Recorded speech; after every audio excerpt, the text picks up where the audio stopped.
We're back, friends. We're back for another episode of BigDenoPlays. Cycle 3 of Aeon Trespass Odyssey, the Pitiless of the Sun. It's timeline day 18. We're a quarter of the way through. Does it have 80 days, this one as well? I think so. No, we've got more. We've got 90 days. Good. A little bit more time. Funny that would be the case in a time-related experience such as this one. We find ourselves about to face off against a level 2 primordial for the first time in this cycle, and we will once again be facing off against an Icarian Harpy, starting to get my head around them a little bit more. We'll go back to the Hypertime Oracle very soon. Made a pretty significant mistake in my first play against it that we're going to change and learn from. So let's nip over to the Grand and Brave Argonauts that we have available to us, and while I'm here I'll do some shuffling of these decks. We're bringing the Abyss Watcher in this fight. I think there's a little bit of value there, mostly with the minor trauma draw the whole time, as opposed to drawing major and grave. So trauma level is always 1 to 9. With one possible weakness, which is that when it says to raise your trauma level, we are going to be raising it straight to an obel. We'll see. We'll see how that goes. The new equipment, we've got 2 Siren Cataphracts now, here and here. We've got a true Siren Blade. The only unevolved gear we are carrying into this is a couple of Iapetus Lifesavers and a collision shield. Hopefully by the end of this battle we will have enough gear to ascend something else, bring something else in, and kick us off. This is our battle setup again. Level 2. We'll go over to the board in a second, but I'll just check what direction facing is. Time clocked is the one on the bottom. It is anywhere facing. So who do we want to be taking the hits? Probably the Abyss Watcher, actually.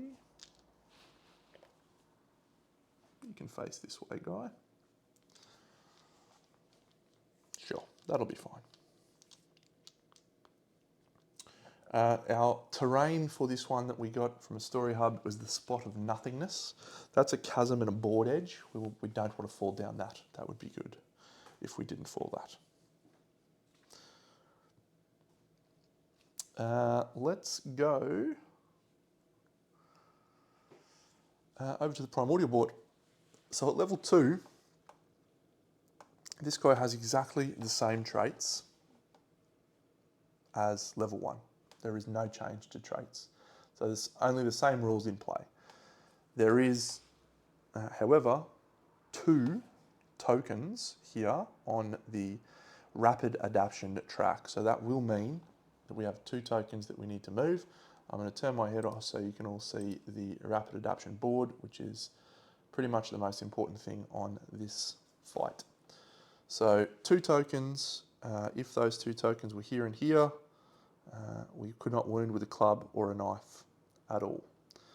If they were here and here, our knife would have +2 AT. So that should be fun. At level 2, we also start with 2 bleeding tokens apiece, bleeding and bleeding on the Abyss Watcher and Ulyssia. So let's nip over here. We've got a little bit of fate starting the fight and a couple of danger, a singular rage. So it should be a good fight. I feel like we've got the right amount of gear, right level of damage dealing from the gear. The question will just be if we can survive for the next few turns. And almost certainly, as you can see from our map, we are about to have the burden join us for a fight very soon. So anyway, let's dive in. The Abyss Watcher does currently have the priority target token with 2 bleeding tokens right now. So I'll shuffle these and then we'll kick off.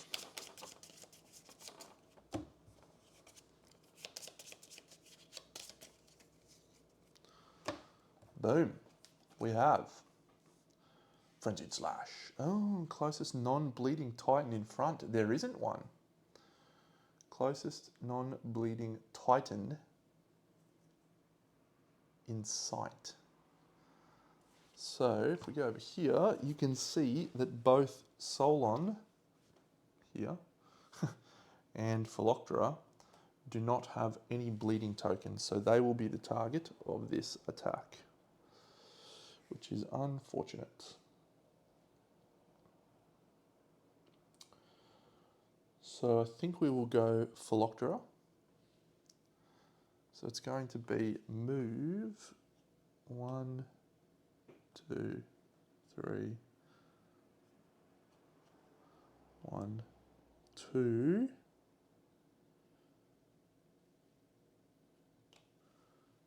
Three. Move and push back 3.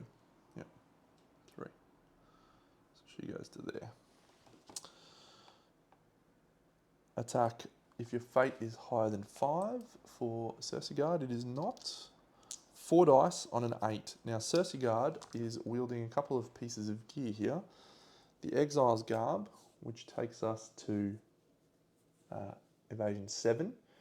And then we also have the Spiral Shield, so we could potentially take that down to 6s. We won't do that though. We will just roll 7s, and we have 3 rerolls that we can use. We roll no blocks. It's a real shame, but glad I didn't waste a thing. And we rolled 2 blocks, so that is awesome. So each hit deals 2 danger and 1 fate. So 1, 2, 1, 2, 3, 4. And we suffer bleeding 2 on Cersei.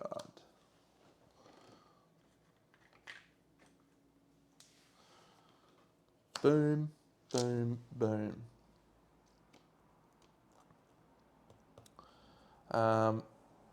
Knockdown. There is no opportunity to avoid that knockdown, so be it. Phylloxera is knocked down.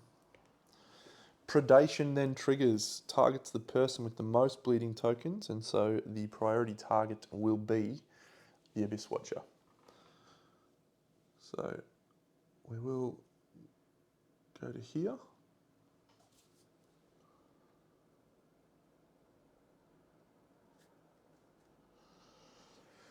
And that is a 3 dice attack. On a 10, the predator target, each hit deals a number equal to your bleeding tokens. Crit evade. We have a single reroll on this. This is great. 7. So we will take that. It's 1 danger, 2 danger, sorry. And we can block those 2 danger with this black. We block the danger. So no danger, no trauma draw. Bleeding 1 though, and I found out that that actually does add a bleeding token to the list. For whatever reason, I thought that the way that it was described in the rulebook, it was up to bleeding 1. So yeah, misinterpreted on my end. It's our turn. Okay. We need to think here. So we've got bleeding tokens 2, bleeding tokens none, bleeding tokens 2 and knockdown, bleeding tokens 3.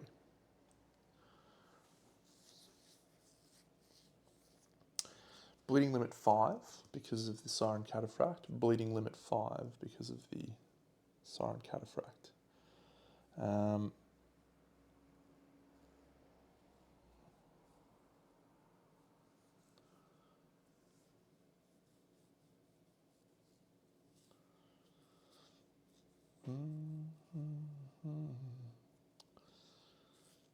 So 1, 2, 3, 4, 5. Not going to get into range. So the best target is definitely then Solon. Yep. So Solon is going to go. So let's do this. We should be able to clear the majority of our bleeding tokens now, I think.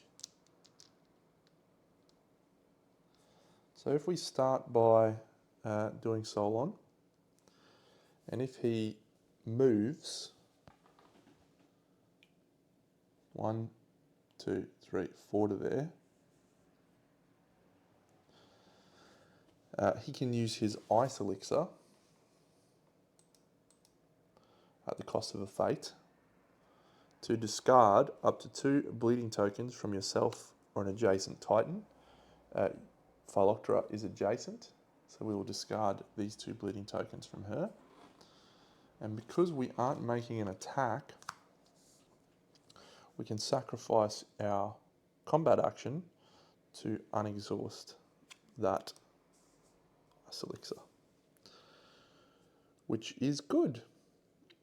We will then, during that activation, use Tele-Healing to clear 2 bleeding tokens, and we will clear those 2 bleeding tokens from Ulyssia. So she has also had her bleeding tokens removed. Then, over here, we will move over to Penelope.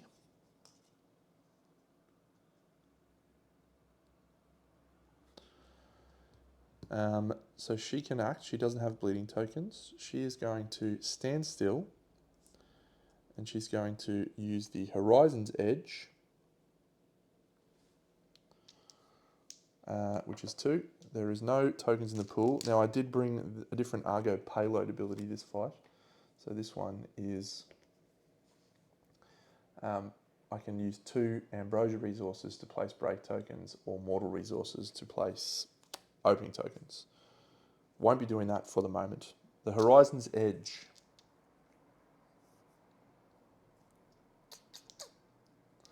+2 to hit. We are still an 8 plus to hit, so these will be 6s on these rolls. Double 3. I think we'll re-roll both of those. We do need to re-establish the time anchor right there. 9 and a 2. We made 1 hit. I'd prefer it if we made 2, but 1 may be enough. The Humanoid Limb.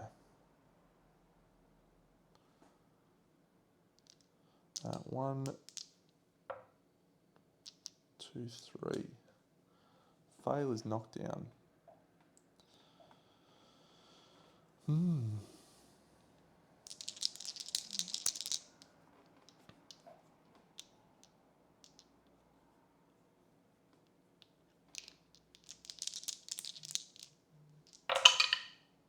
1, 2, 3, 4.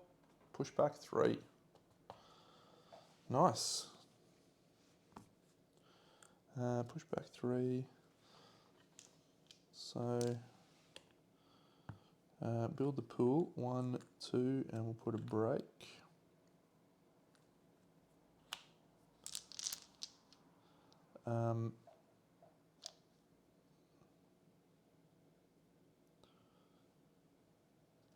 Just checking if I've got any evade pushbacks. I don't.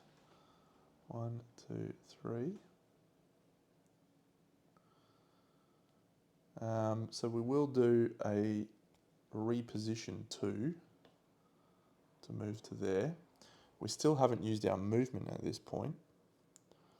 So is going to the Time Frozen City a good option?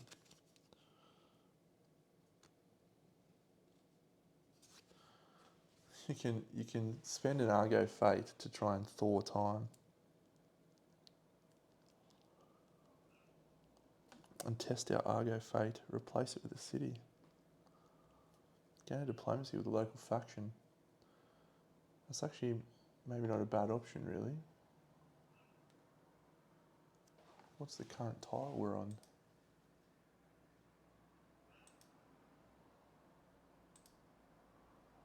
Currently on Twilight Watch. If we were on Delphians, I'd consider it. We won't consider that. she will sacrifice her movement to do absolutely nothing. I was not enjoying that pushback. Ah, well. Oh, I lied. She does have a reduction. No, she doesn't. I was looking at the wrong person. Okay, so that's Penelope done. That's Solon done. Philoctera is just going to sacrifice her turn and flip over to standing up, knockdown. I think at this point, since there's no reason not to, Telebarcus will use his fate safe and he'll lose a fate. He would have done that before he used the ice elixir, so he got them both back. And Penelope will use her fate safe as well.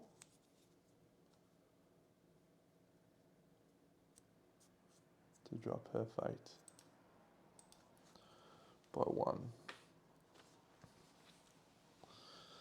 I was really hoping to reposition next to the Abyss Watcher and remove 2 bleeding tokens from the Abyss Watcher. Unfortunately, we cannot do that.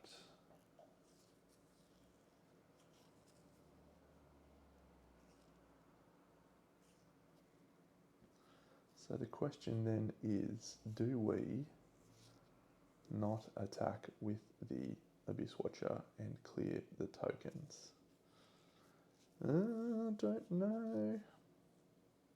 No, we've got a couple of bleeding tokens. So let's go like this. Redo that. 1, 2, 3. This gets moved to here. So, first thing we do is we gain a bleed token, which takes us to 4. We are on minor trauma for Otis. And so we draw the top 4 trauma cards.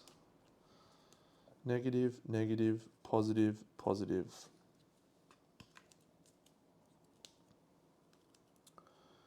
And we now will make an attack in the rear with the True Siren Blade. This is our new sword. We are in the blind spot. So we did a wound initially with a scythe. So the sword has not got any penalties. +2 from the Siren Blade. And you can see we've got 4 bleeding tokens, so we are triggering this effect on the bleeding, which is Auto Break 1 and Black 1, which is very nice. So let's do this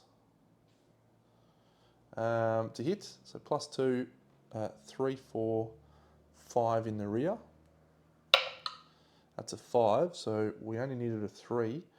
We can use Spiral at this point to re-roll that and lose a fate. So we will, because we're a 3 to hit. 5 again, beautiful. So because we have 2 bleeding tokens, we have Auto Break 1. And because we are an Abyss Watcher, we have Auto Black 1. And we've gained a rage to make an attack. So, True Siren, I've got to do our thing.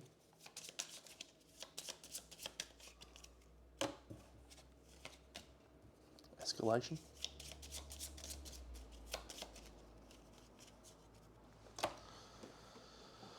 Okay, so we flip Exile Ribcage.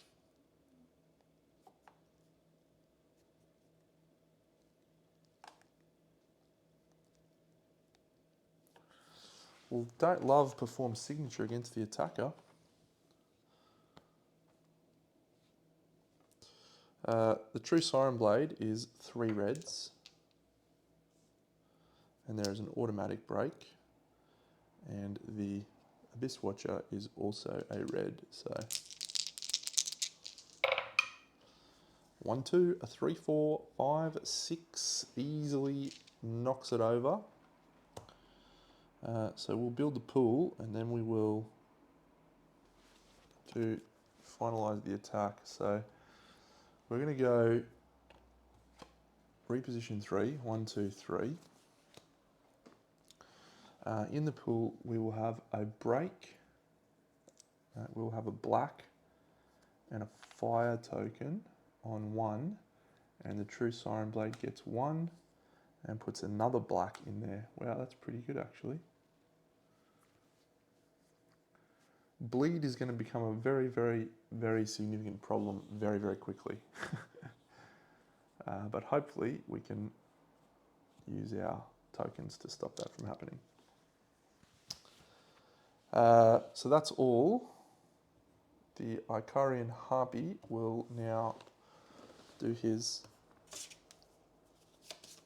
escalation and will then perform signature against the Abyss Watcher. Signature, Talon Scratch. Starts by regurgitating, which puts an Ambrosia token on the board, Ambrosia pool. While I remember that actually, our Abyss Watcher also gains an Ambrosia token at the start of the fight. As does Philoctera. Does she gain hers? She does.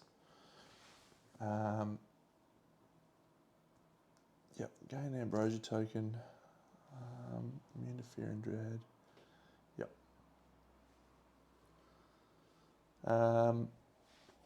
So move 1, 2, 3. Push back. We'll do 2 pushback, which goes down to 1. 1. And 3 on a 10.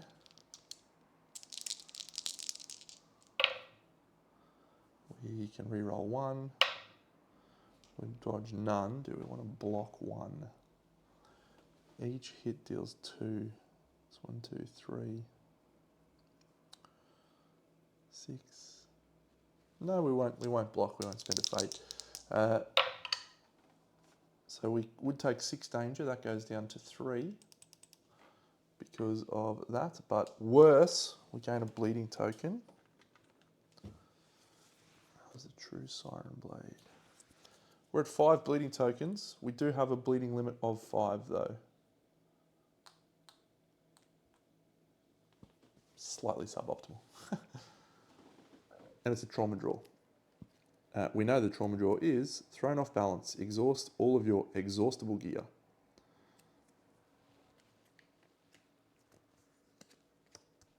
And anytime he survives a thing, he has to gain a danger. That's the end of our turn. Unfortunately, I think our Abyss Watcher could be in for a very short life. Lacerating Swipe. Ooh, he's going to survive. Target non-bleeding type insight. So that can be anyone we want. So, and what is it? Move and push back 2.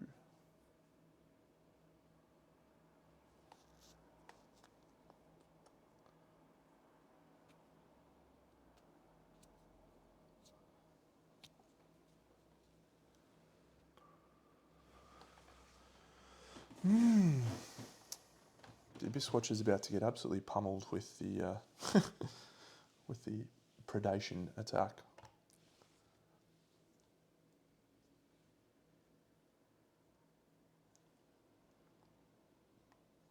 So I don't think we need to worry about the Abyss Watcher. So who do we want? We probably want to go here. Knock down 1, 2, 3, 4, 5.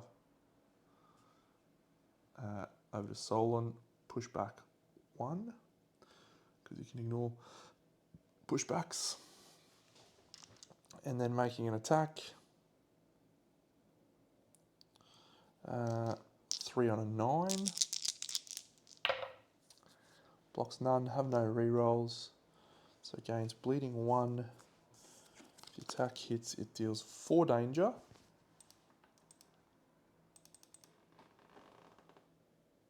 And 1 fate.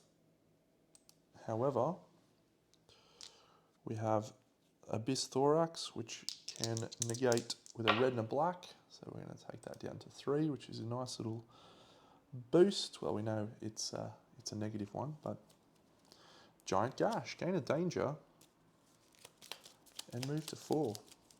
Boo. Which means we're drawing a major. Gain 2 rage. Okay. We would then knock down. We can potentially use our Delphian Dreamwalker to double step away so we aren't knocked down, or to reflex away so we aren't knocked down. That may be the right approach. Yep. We'll do that. So 2 fate. 2. Lacerating swipe done. The reflex will move to there. Predation triggers. Highest bleeding tokens. Go there. Our poor Abyss Watcher is going to be drawing an Obel straight away. Oh, 1, 2. So blocks 1, which means we're taking 10 danger coming in. Because we have 5 bleeding tokens. 10 danger takes us to 14. No. Takes us to 15. Oh, no. We've added the your death. Horrible. Horrible. You died horribly, Obel Draw. Early punishing start.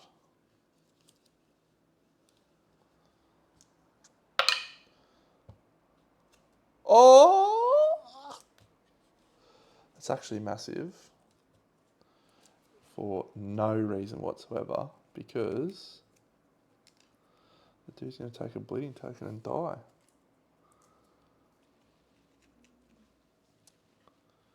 Has he got anything he can do to avoid that?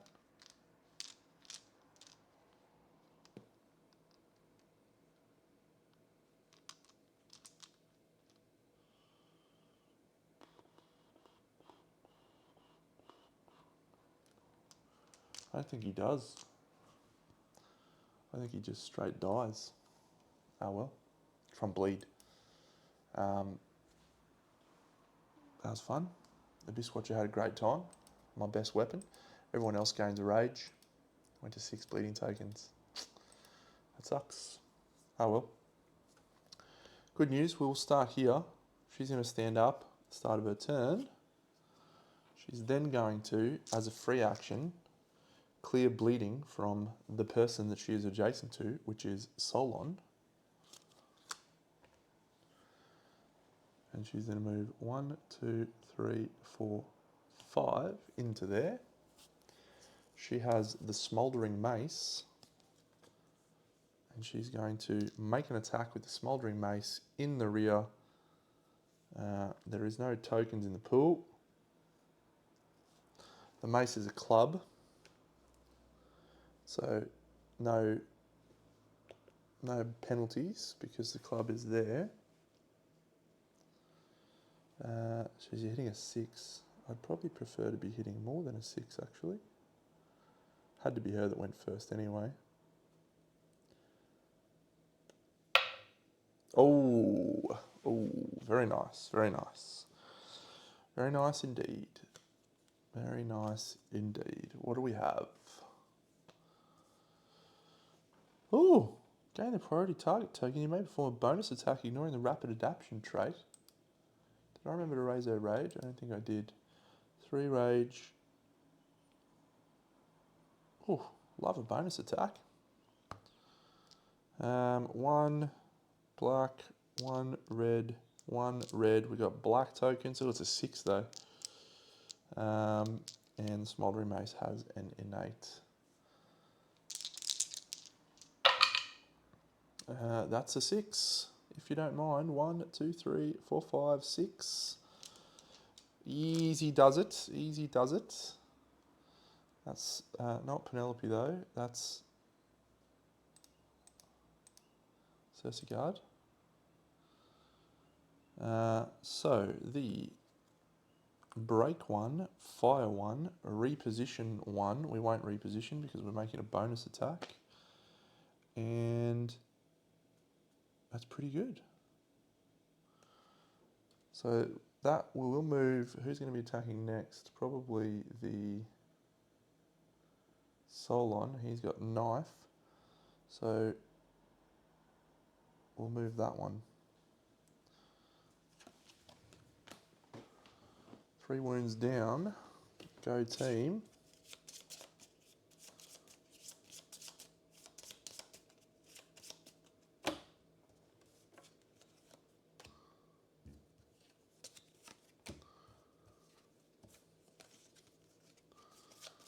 Have I missed a 2? No, I haven't. That's there.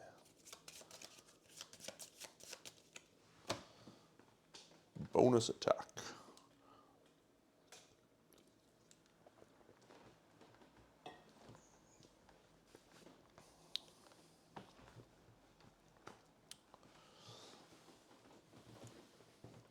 We've got no one with bleeding tokens at the moment.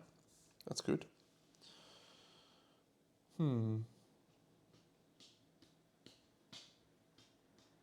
Bonus attack. We'll add an opening token in the pool and a break token.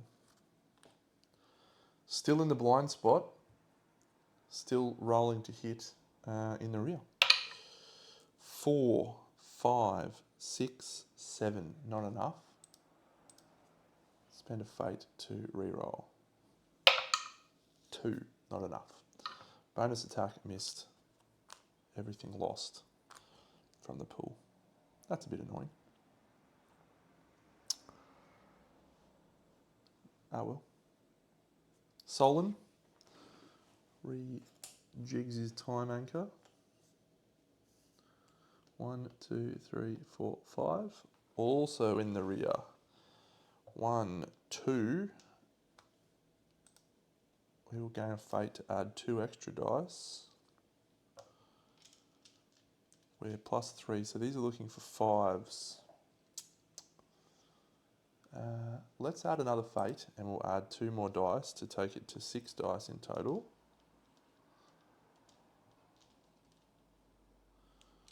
And we'll see what we get. We're going to be able to spiral a lot of these, hopefully. So 1, 2, 3, 4 hits. What's it, level 1 on top? There's no tokens in the pool though. 4 hits is 5 red dice in the rear.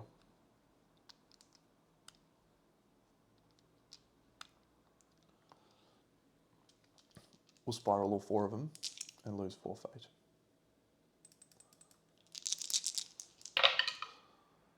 Oh, 3 hits. Oh, actually it's 4 hits because he's connected, fused with Solon. 1, 2, 3, 4. 4s are a hit. That's 4 hits. That's a good little spiral right there. Bang.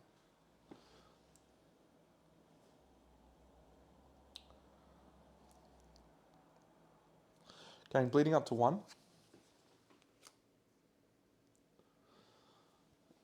Assuming we do the wound. I'm assuming that we're going to do a wound with 5 red dice, and that's maybe a bold assumption.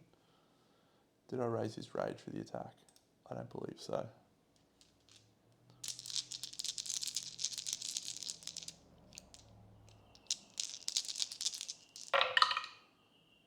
Ooh. 5. 1, 2. Oh dear. Power rerolls, I guess. Fails a knockdown.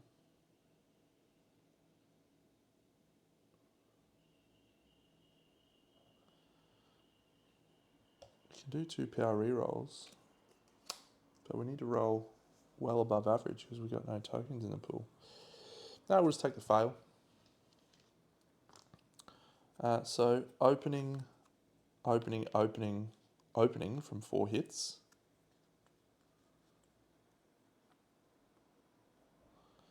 And 1, 2, 3, 3 breaks. And push back 1. No. And he's knocked down. And it's a real shame. So that leaves just Ulyssia to go. That is exhausted. Days done. 3 wounds down. So she has anything that benefits her ambrosia-wise? No. Is there any penalty to walking on the city? No. 1, 2, 3, 4, 5.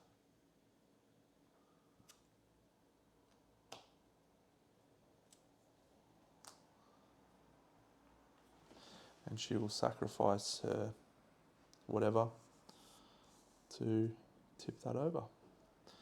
That's it. Would have liked to have hit that feathered back, but so be it. Did not get bleeding 1, so that's nice. AI. Talon Graze. See, this is the type of card that's a risk for us.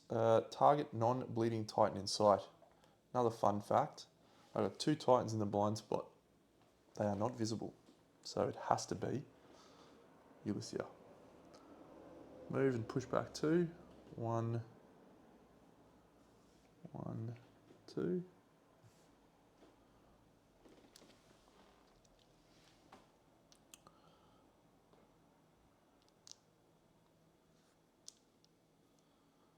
And make an attack. 3 on a 10. That's 1 on a 10. Nice. Can't re-roll the others without spending fate. Bleeding 1. If your attack hits, raise your trauma level by 1.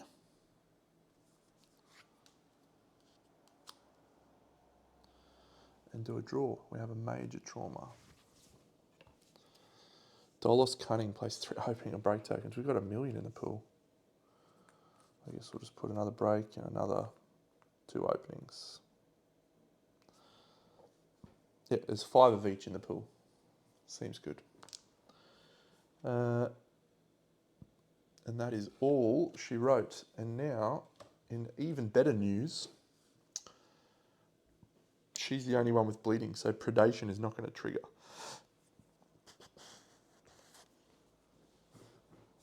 Okay, so who do we do first? Who has Inspire? Philoctera has Inspire. If we do a reflex, after that move and push back, Philoctera's going to go to there. 1, 2, 3, 4, 5, and she has icebreakers, so she can do that. Solon does not have icebreakers. See, the problem we have at the moment, friends, is rapid adaptation is on our scythe and on our club. So the only weapons that can do damage are a shield, which is at a penalty, or the knives, but the knives aren't in range. And he's falling down anyway.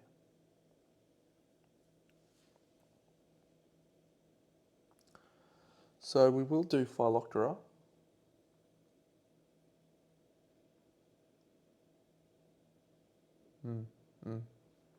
All right, this is the plan. Philoctera, going to spend 2 fate to reflex, boom, to there. She's going to move 1 And then it's the start of our turn. She's going to move 1, 2, 3, 4, 5 into the rear, into the blind spot. She's going to pummel with her spiral shield and not the smouldering mace. It's 4 dice for the spiral shield.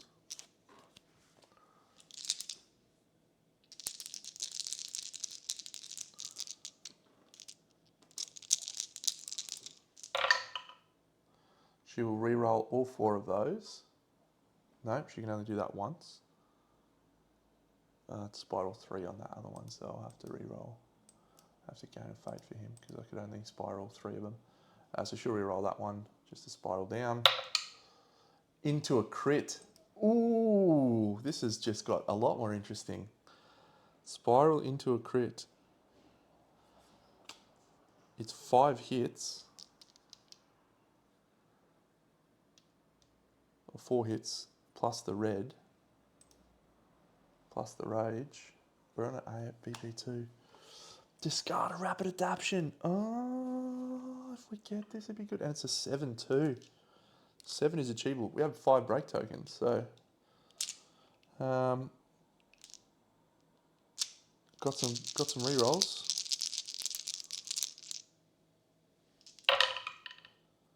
One, 2, 3, 4, 5, 6, 7. Get out of here, rapid adaptation. I will discard this one from the rapid adaptation board.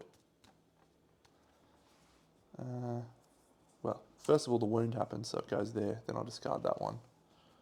Only 1 rapid adaptation. That has improved our odds on this fight quite significantly, I think.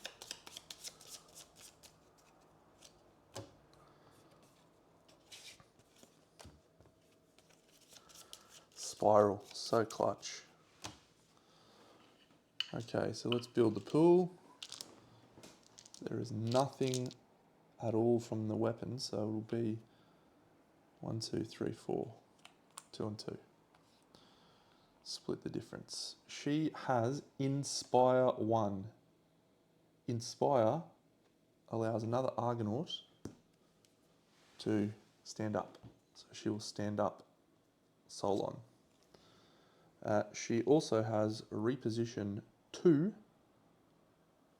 and Vault. She'll just reposition back here 1, 2. And that is that for her.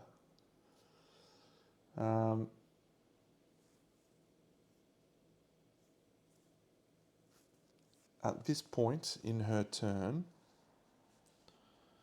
do we want to clear the bleeding tokens from Ulyssia again, or do we just accept 2 and then take the attack in the front? I'd really like to be deadly, actually, in the rear.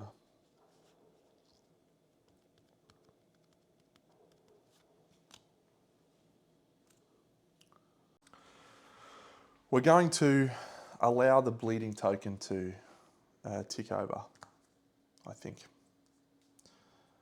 We're going to do that. We're going to take a bleeding token. For Penelope, she is on a major trauma. We have 2 bleed tokens, so we will draw 2 major traumas.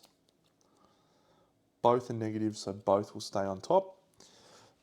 At this point, she's going to sacrifice her movement to remove the bleeding. And then she will make an attack right where she is with the Horizon's Edge. She's looking for 3s. 3 and a 2. We'll spend a fate to reroll that 2. It's a 9. So that's 2 hits. We're over here and we have this. Ooh, only a 5.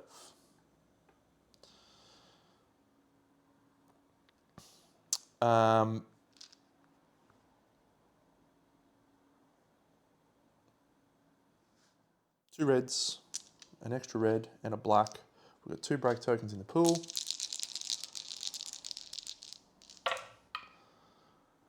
We will definitely do a power reroll here, I think. So 1, 2, 3, 4.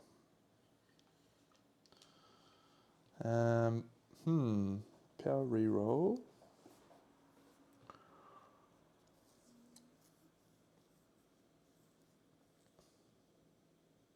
Yeah. We just need to not roll a 1 in 6. We do not roll a 1 in 6. So that is a wound. Pull 3, gain the muffled condition card. That's unfortunate turn of events for us. Muffled, which is there. Pull 3 is quite annoying, but there's possibly some advantage. 1, 2, 3. Now, Phyloctera gains a danger. However, she is wearing the spike breakers, so she gains rock steady on slippery terrain, so she doesn't actually suffer knockdown. She just suffers unavoidable knockback. 1, 2, 5. She has tumble as well, so we'll see if she can avoid the... No, she can't avoid the danger gain from crash.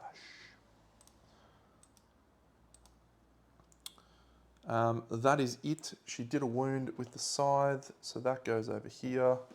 That was a 2, so we're going to put another 3 into here. 5 wounds down. Oh.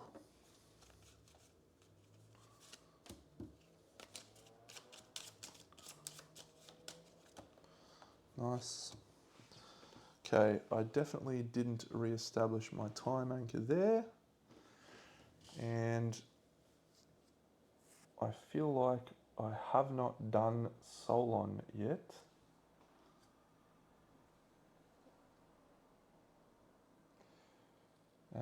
And he does not have icebreakers.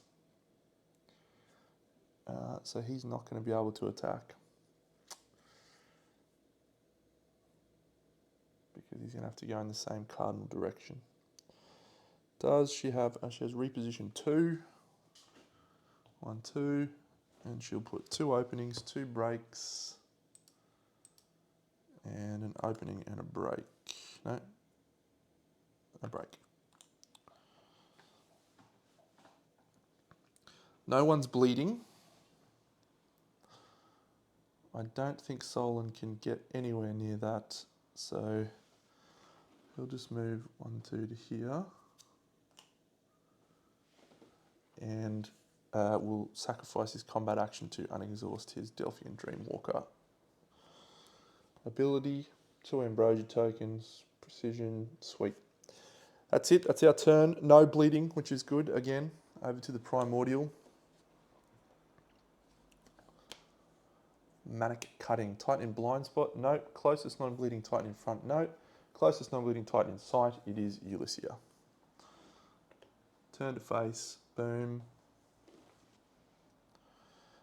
1, 2, 3, 4.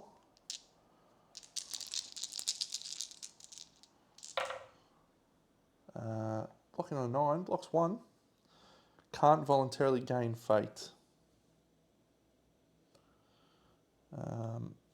So she can't do anything about those to re-roll them. So each hit deals 2 danger, so that's 6 danger and 1, 2, 3 fate. However, she's got her Siren Cataphract. So she's blocking 3, so that's 1, 2, 3. So it's a major trauma. For each danger mitigated, you may move your time anchor 1 space. Sure, 1, 2, 3. Just because we can.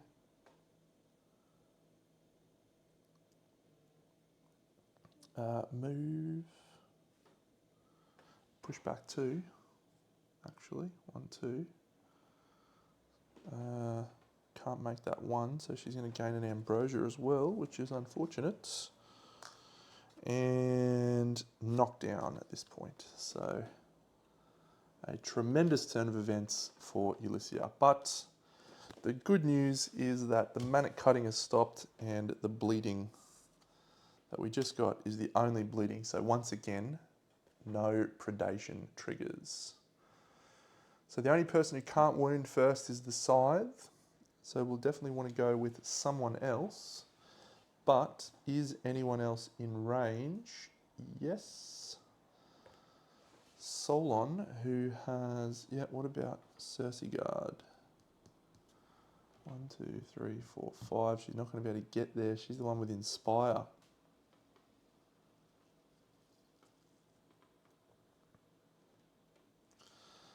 Anyone got Motivate?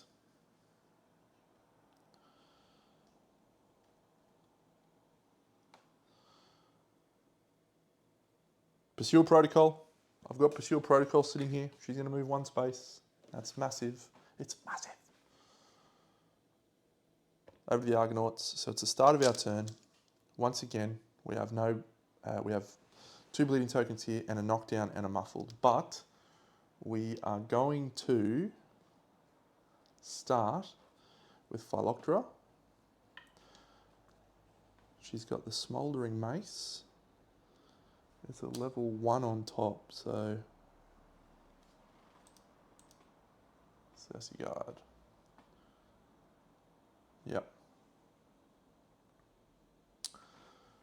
We'll go 1, 2, 3, 4, 5, and she can do that because she has Spike Breakers, so she ignores the slippery terrain movement restrictions. She'll make a swing with the Smouldering Mace. She's in the blind spot, which is +1. She's in the 2 tokens, so it's a total of 4, so we need a 4 to hit. Razor Rage, 4 to hit. It's a 9. It's not deadly, is it? Nope. But that will trigger the Instinct. Pushback 3. That's pretty good, actually. We want pushback 3. Gain bleeding up to 1.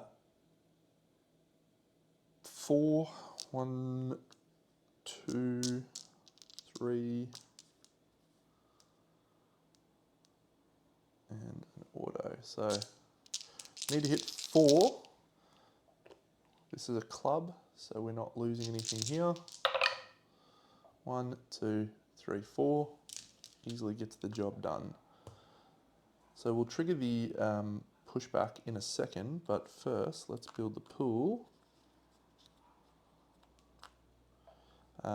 1 break, 1 fire. Inspire allows us to stand up Penelope, which is very clutch indeed. Vault we don't want to do.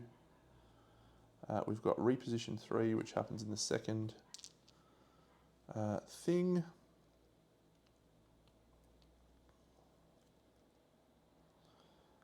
And so we've got 5, so it'll be 1, 2, 3 openings and a break. So 3 and 3 in the pool.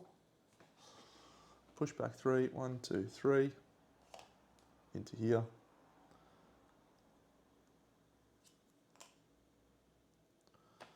It's actually a really, really good position to be in now.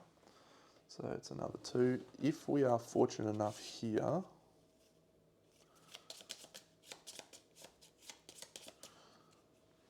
we could potentially only need 1 more wound this next turn. Okay, so she has bleeding 1. And now Solon can activate next. Solon can trigger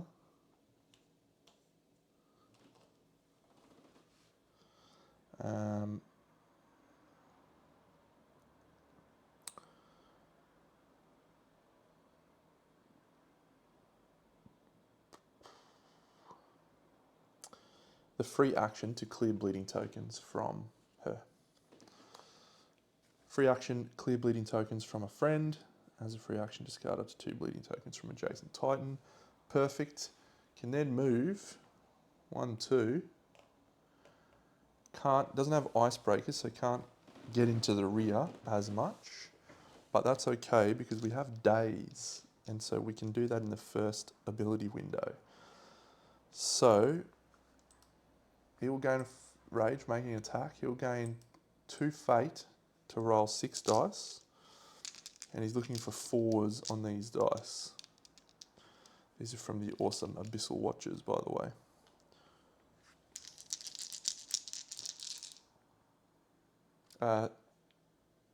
she's got reposition 3 if she needs it. She might actually just go 1, 2, 3. Okay, so unfortunately we've only hit 3 times, I think. No? Yes.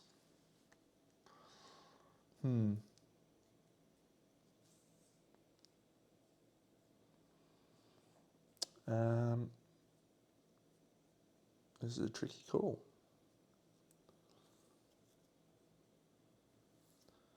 What is this? Is a BP2. It's 3 breaks in the pool. 3 hits is enough to get 3 dice, 4 dice. We're rolling 5 dice. I don't think we'll spiral at all.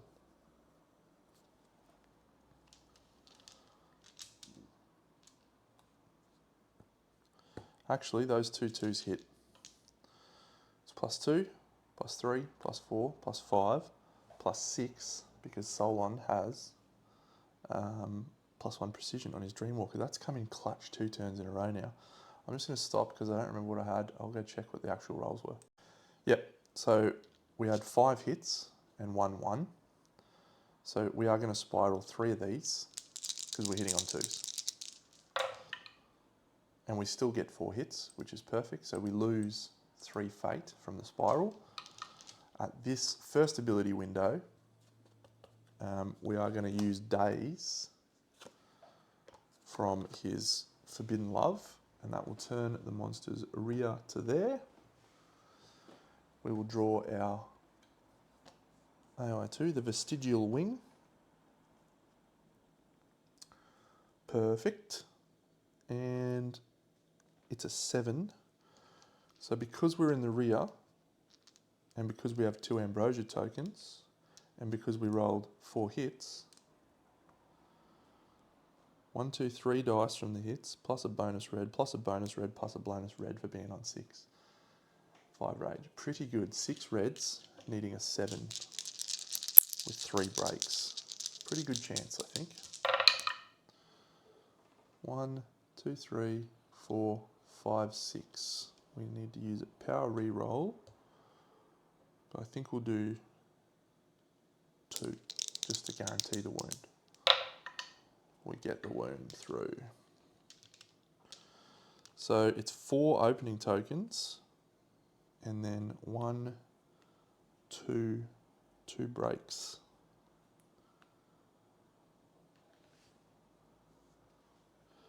Vestigial Wing, the Harpy moves to the center of the board and turns to face the most Titans. 1, 2, 3, 4, 5. Like so.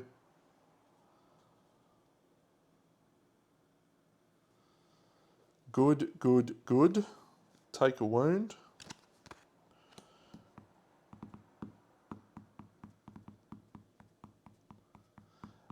At this point, we will use our last telehealing to clear 2 bleeding tokens from Ulyssia.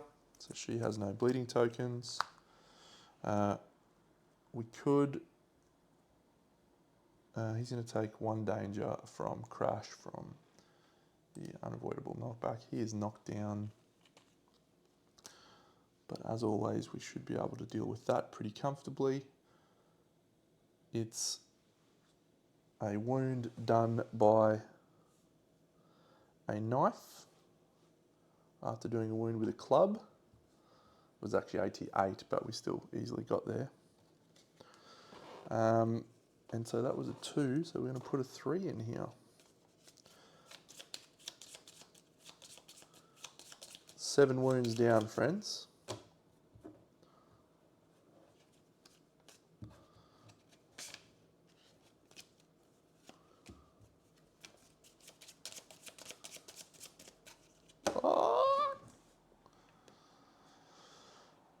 At this point, we have 1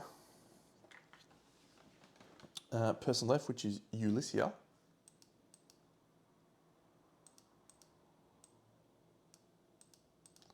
So she will start her turn by drawing a major trauma because she's muffled. Major trauma is a -1 because I think we've checked it. Gain 2 fate. We lose a single fate from drawing the trauma and losing muffled, so we just gain 1 fate. She'll use her fate safe to just lose a fate.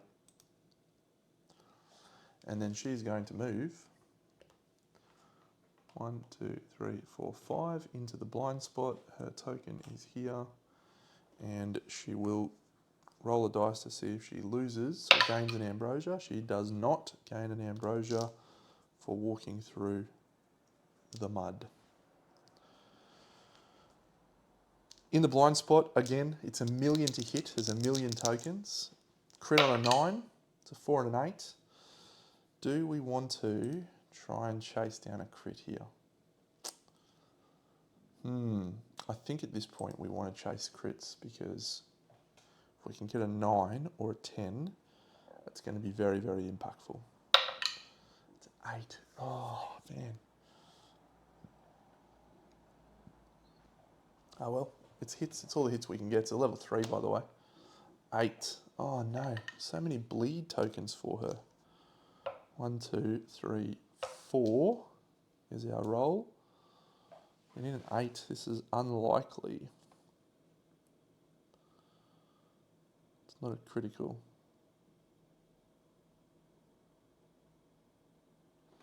An additional rapid adaptation. Yuck. Well, it's 1, 2, 3, 4, 5.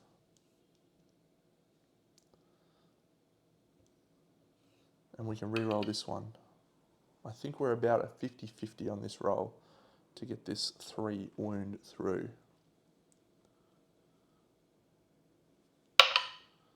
We do not succeed. That's a real shame. Gain bleeding up to 3. Place an additional generic token on a rapid adaptation token on any space of the Icarian rapid adaptation board. We'll put on the shield, I guess.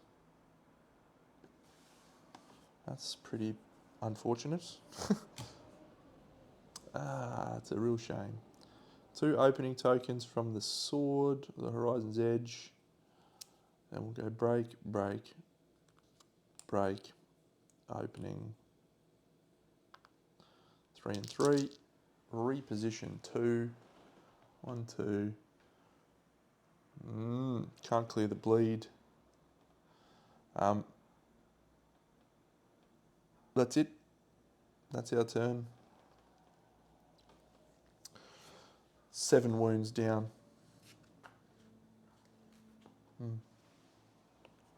There is a 1 on top, which is good.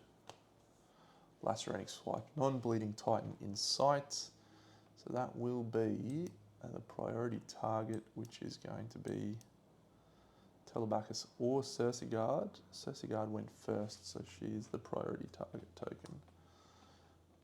So the champion will go 1, 2 to here and make an attack with a lacerating swipe.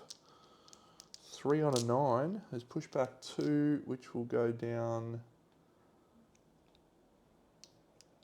Yep, pushback 2. 1, 2 to there. Oh, crit 8. Oh my god, that's two dodges so far. We have a free reroll. I probably would have used my fate to dodge this one, which would take the dodge down to, not sure. Anyway, reroll. No, crit evade.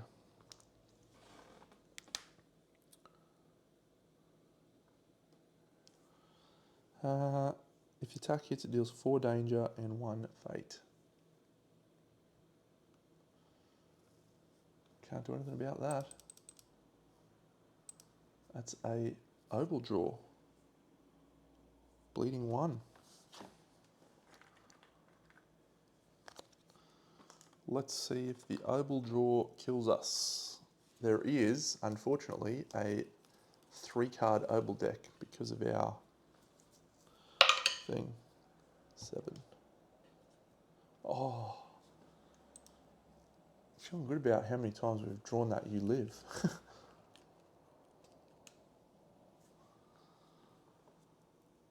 Knockdown.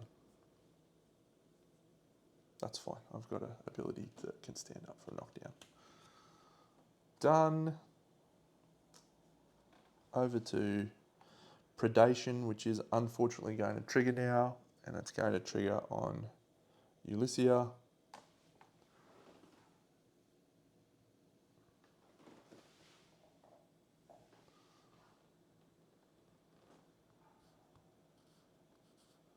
Ooh, she's got rock steady on slippery terrain, so she's actually not knocked down. That's pretty good.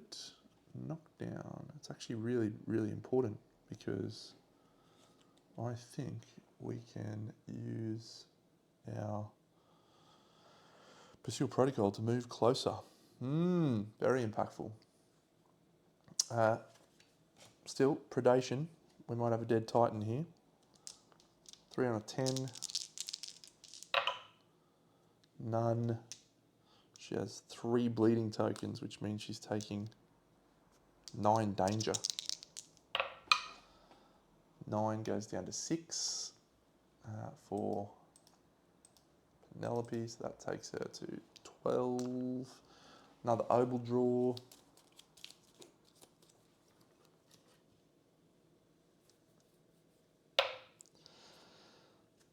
Oh, you died. You died. Unless she can roll a 10 and... Oh my god! Oh my god! Which means we have to fight the buffhead, probably. Adversary moves 1 space. What a great turn. What a great turn of events. Let's just read the Awakening rules again, friends, because I think we clear all the bleeding tokens. Oh, I love it. I love it when this shit happens. 59, I think. Oh, Awakening! Yep. Perform a chain break, so nothing else happens. Gain the priority target token. Boom.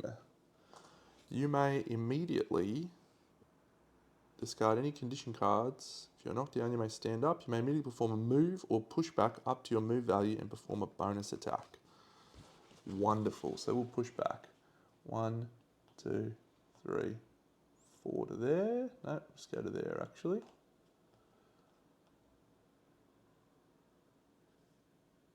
Oh, if we go there, that's 2, 4, 5. No, we can't get there. So we'll do that.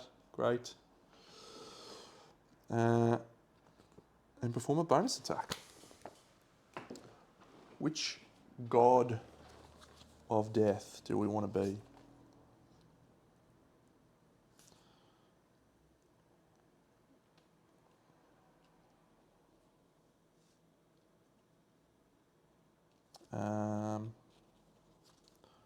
This is actually a good turn to be a Hephaestus, because we are going to absolutely be killing him next turn for sure now. So we can actually lose a trespass token to gain a crit chance, which seems nice. Make a sword swing with our bonus attack. 5 and a 5, that's 2 hits.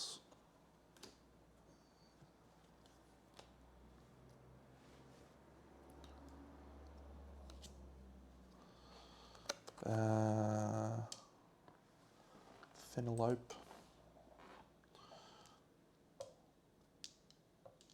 It's 5 die. That's so good. I love it when you do this. We're not going to crit on the level 1. We'll try and crit on the 3. 1, 2, 3, 4, 5 is not quite enough. We will have to use 2 power rerolls, but we will because of this token here. Yep, that's enough. So this will move to here. That's a wound. knock down and push back 3 from the wound, which we can't avoid. Let's assume 1. Oh, we don't have thing. 2, 3.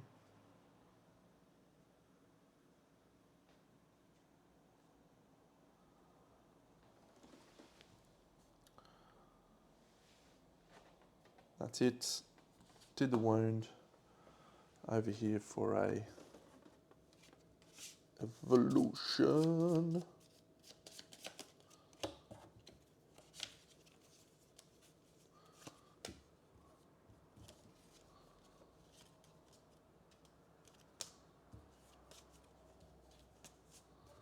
That should be gone.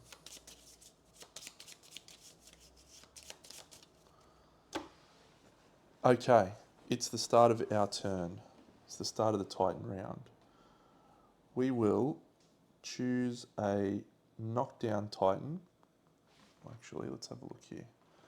1, 2, 3, 4, 5. So we'll use Pursue Protocol.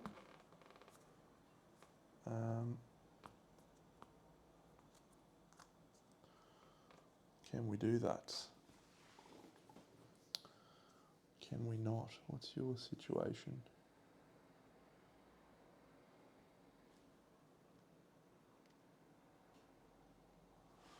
Yeah, we'll actually do this. That can go there, like that.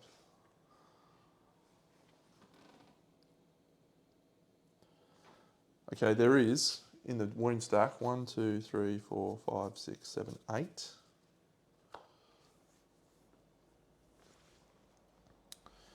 And there's no motivation on anything. Oh, yes, there is on the Sky Seer. So when she did the bonus attack, she will motivate Phyloctera. Boom. Perfection. Perfection. Phyloctera will go first. She has bleeding, so she's going to gain a bleeding token. As you can see, she has 2 bleeding tokens, so she's going to look at the top 2 grave traumas. They're both negative. She's then going to move. She's going to spend a fate to use her regression agent to move a rapid adaptation token from here to here.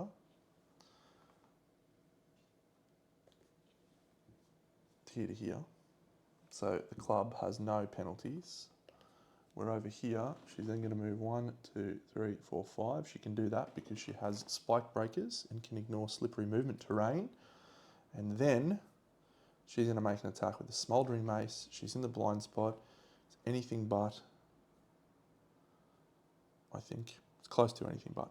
And that's an 8. That's a hit. She's at 7 rage.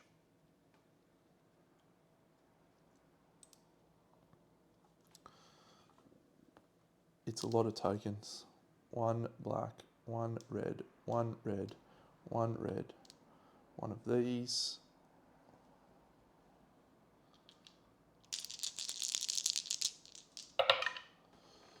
One, 2, 3, 4, 5, 6. Reroll this.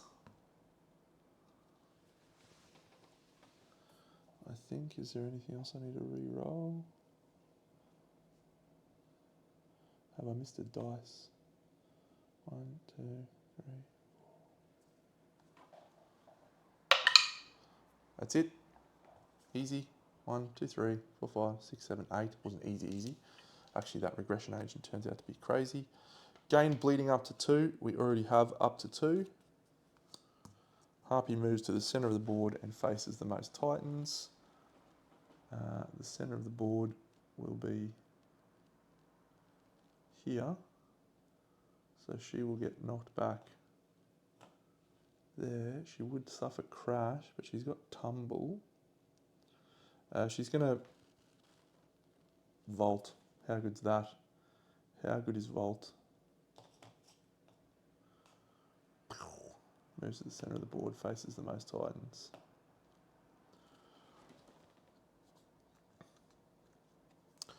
Wedgehead, done. 1, 2, 3, 4, 5, 6, 7, 8. 9 wounds down. Inspire, tumble, reposition. There is a lot of tokens in the pool now. We've got break, break, break, opening, opening, fire. Yep. And then over here, we'll move this one to here so that has no penalties. We're about to pop another level 3 in here.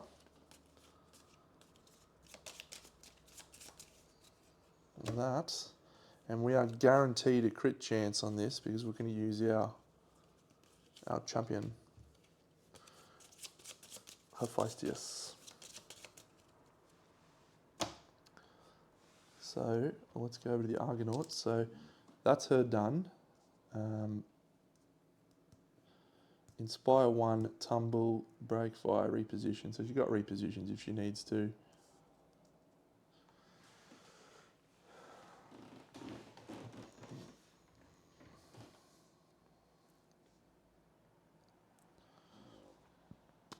So our next person will be Ulyssia, who is currently possessed by the god form of Hephaestus. She will move 1, 2. She's in the front.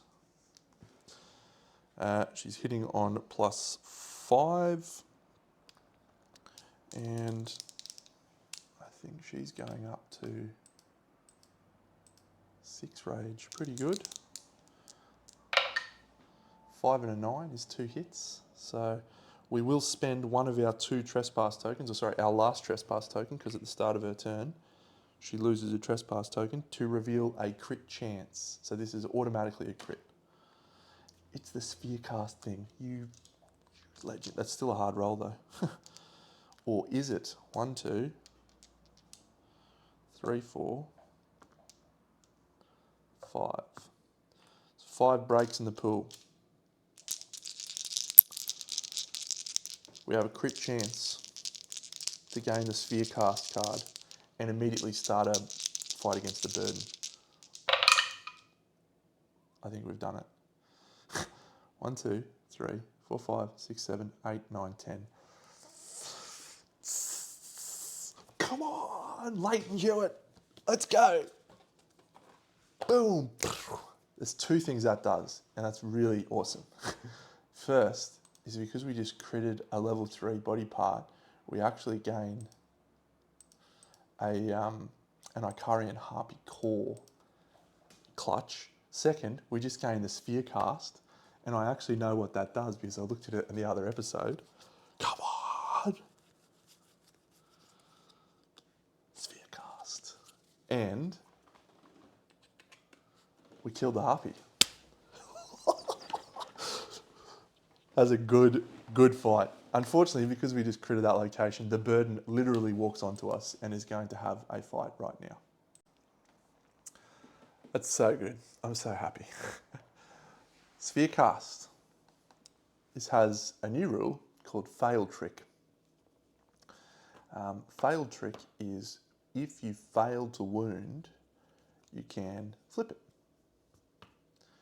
Quantum is also a rule that will be relevant when fighting against this champion, the rapid adaptation guy. But here is what its sphere cast turns into. You can get 2 white dice. It's got pushback 2, it's got fire 2, it's got inspire. Costs you a commit to use it, and a full miss lets you put fire in the pool.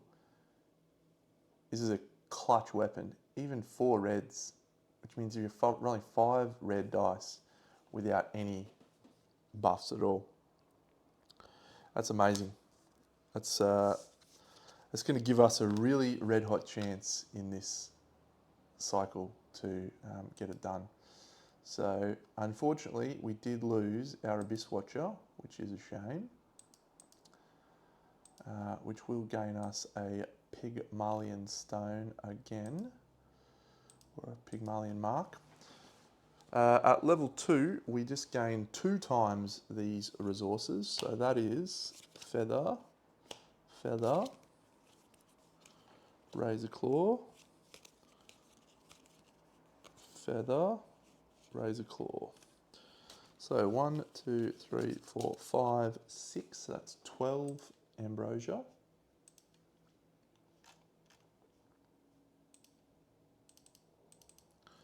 And 6 feathers. And 4 razor claw. Whew. That felt good. That felt really good. I mean, awakening into a god form is great at the best of times. Doesn't happen very much. But when it does... so we're going to lose 3 Argo Fate. And we're about to roll straight into a fight against the Burden. But I will get to rejig all of this stuff. I've intentionally kept some of my favourite god forms available,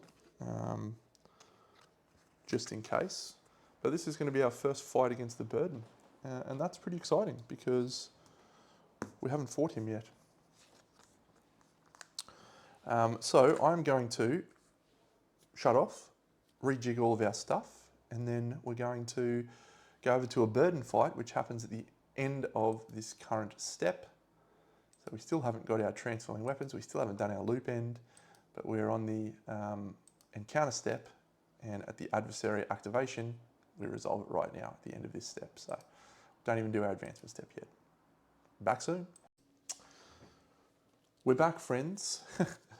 What an exciting, exciting fight that was. Really, really pumped about that.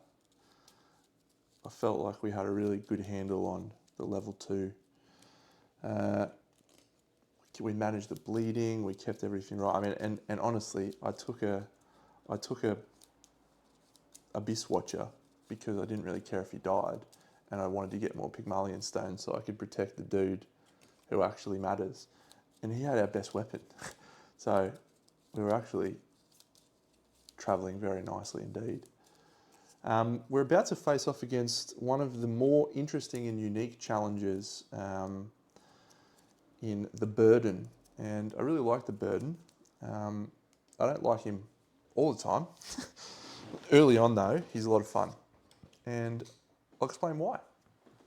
Welcome to the Burden fight. These sections here are actually considered the board edge. So this is a peak at the top, and the way that we successfully win this fight against the Burden, as I go and mark the evolution track for the Burden, is we have to get 1 Titan to the top, just 1. And so as a result, we have our Titans down here. One of the 4 Titans that we're bringing is the Skyseer. And this is her bread and butter, this mission.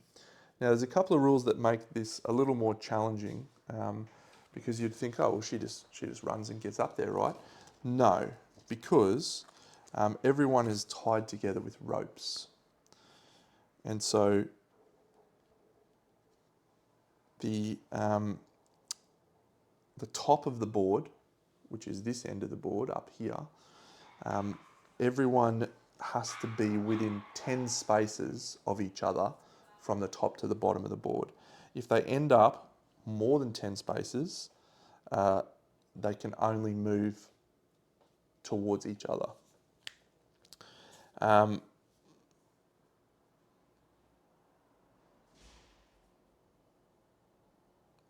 It applies to involuntary movement. Top edge is the Titans go on this battle. If they reach the top board edge, they're immediately removed, and all we need to do is have 1 Titan reach that peak. So that's really good. There's a few rules for the Burden himself, which we will nip over to now.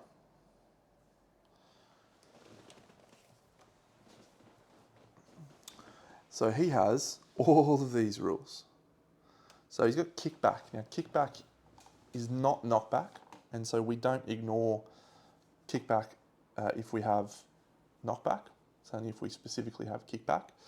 And pretty much all of his attacks will have kickback X, and X will be things like kickback 8, which is very, very bad.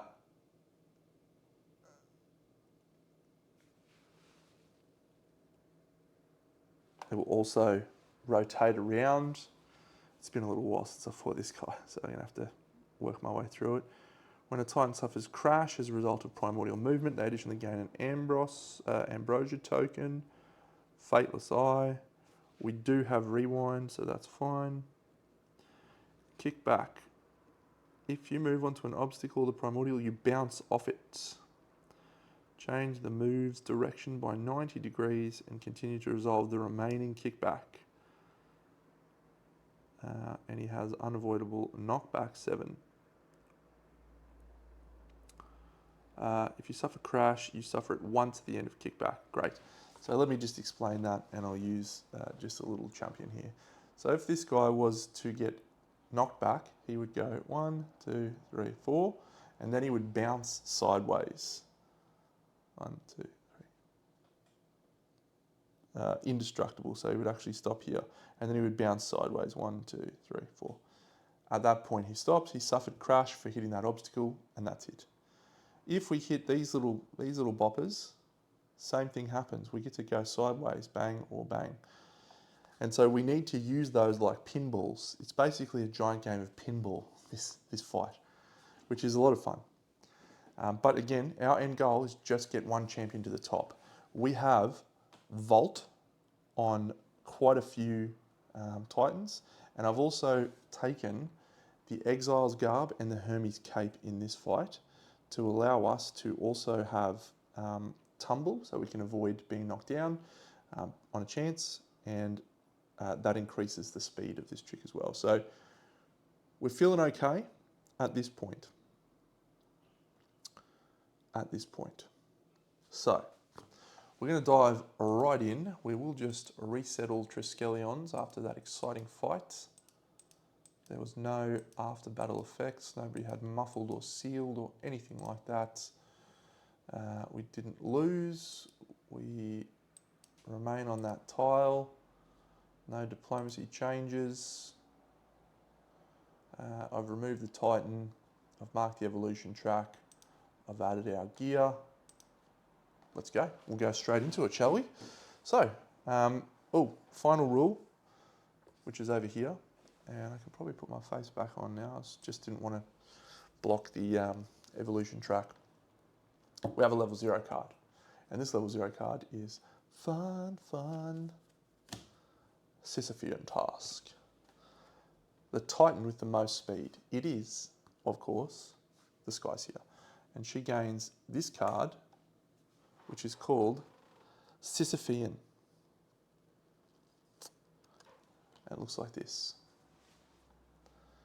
She has -1 speed. She cannot unexhaust her cards. Terrible.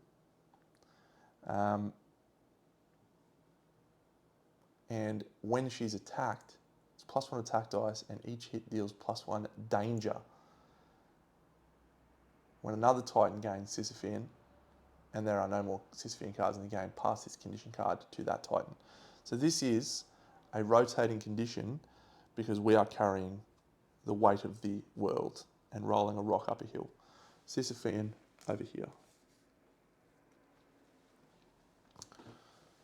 Let's commence our first draw. And so we have that done. After attack, do not trigger, end of hope. Finally, remove this card from the battle. We actually get to go first, which is nice.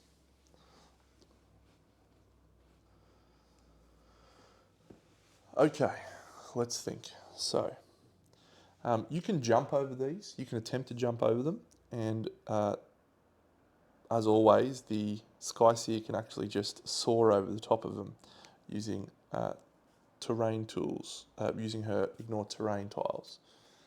She can fly like the wind, but I don't think we want to do that. What we want to do is kick off with Phyloctera, I think. 1, 2, 3, 4, 5. 1, 2, 3, 4. Perfect.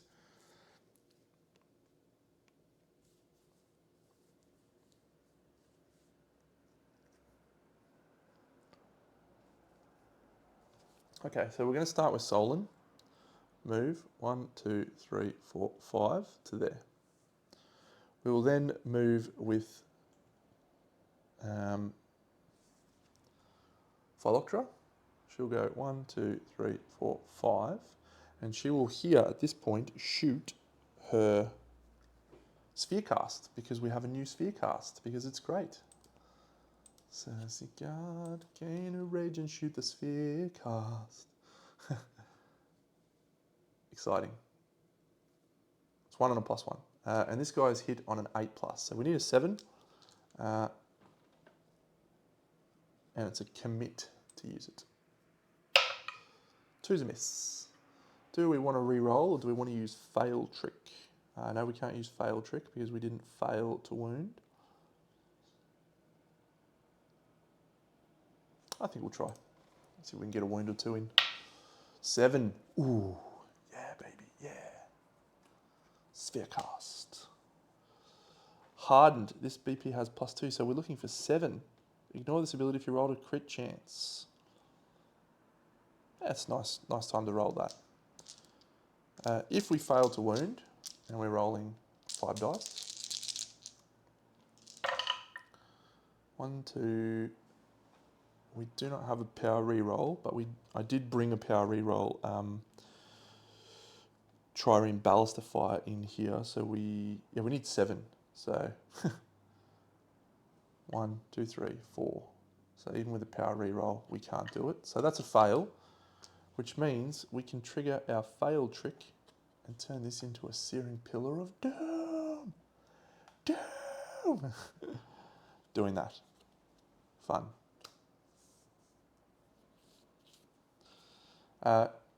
Gain as many fate as there are Kratos tokens in the pool. There's no Kratos tokens in the pool. Thank you, Relief Shell. Good instinct. However, we add Fire 3 and reposition 1. Gonna need to get some more fire tokens. We're gonna be setting shit on fire. Reposition 1. Oh, great. So she's actually going to reposition and move down 1 space. So I'll do this 1, 2, 3, 4, 5, 6.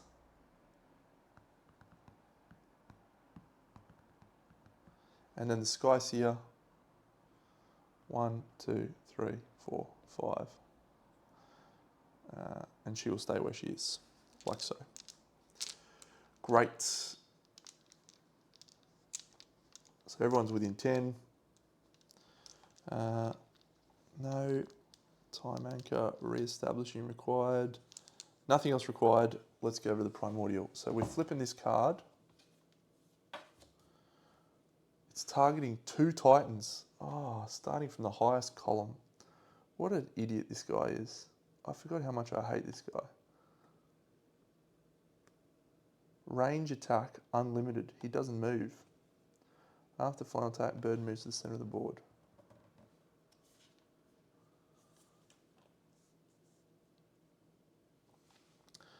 Kickback 6.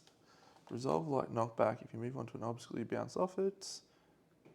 Yep, so kickback won't trigger because we're not adjacent to him. So, but it is range attack unlimited.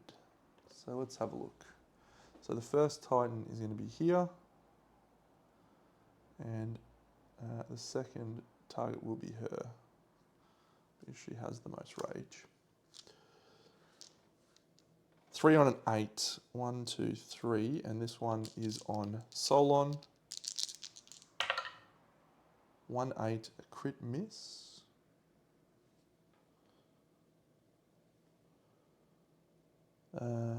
Each hit deals 2 danger, gain 1 fate. Yep. 1, 2, 3, 4. 1, 2. Does have Abyss Thorax. So we're going to block 2 of that danger. It's going to be a minor trauma.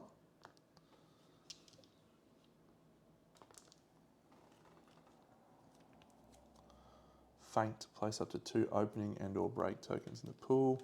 Lovely. 2 openings. In we go. Then we do a second range attack. This is a simultaneous attack. And that will be on Phyloctera again. Now she has +1 evasion. from the Exile's Garb. So that's 1-9 and 1-7. So those both succeed. The 5, oh, she has a reroll too. No. So she gains a Fate and 2 Danger. She will also do a minor trauma draw. Feign Death, immediately chain break the primordial attack. Gain the knockdown standing up card. Outstanding. So he does not do his move to the center of the board, which is a shame because he was already in the center of the board anyway. However, end of primordial round, he performs his signature. This is his signature. It's a very unfortunate turn of events. Furthest Titan in highest column. And so this is where this fight becomes interesting. You always want to be thinking about who's in top because this person's going to gain Sisyphean. We will do Solon. So he's going to move and he's speed 9. So he's just going to roll down to here. And attack 3 on a 10. 1, 2, 3. Oh my god, I'm rolling like a fucking demon at the moment.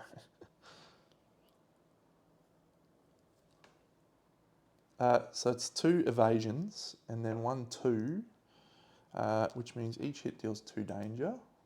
1, 2, and 1 fate. And we will roll a red and a black using our Abyss Thorax to block 1 and draw another minor trauma. Actually, we don't get the fate yet. We'll see what the minor trauma is. Fateful Paradox, gain a paradox. You chump. So he does gain a fate.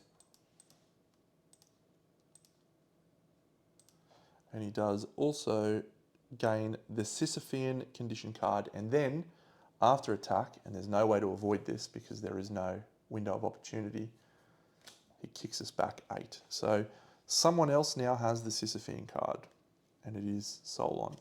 Now he has the Abyss Thorax, which will reduce kickback by 1. And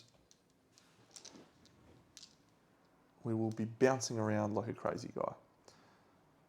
So if we look here, we can go 1, 2, hit this, 3, hit this, 4, 5, 6, 7, and stop here. Or we could go 1, 2, hit this, 3, 4, 5, 6, 7.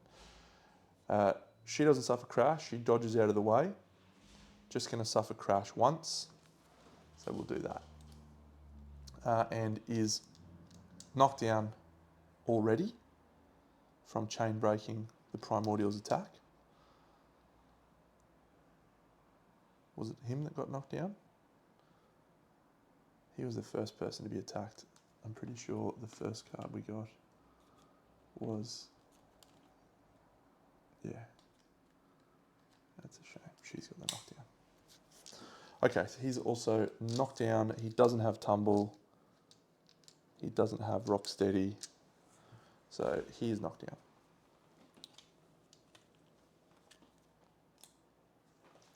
Back to our turn. It's nice to start a round and not have to worry about bleed tokens. All right. Our goal, as always, is to get the girls to the top. Get the girls to the top. And so remember, they always have to be within 10 spaces of each other.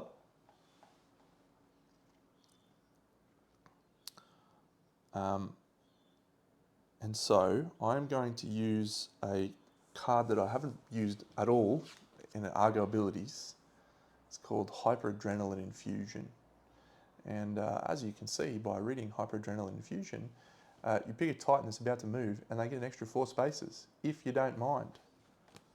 4 extra spaces of movement. The person we're going to go with is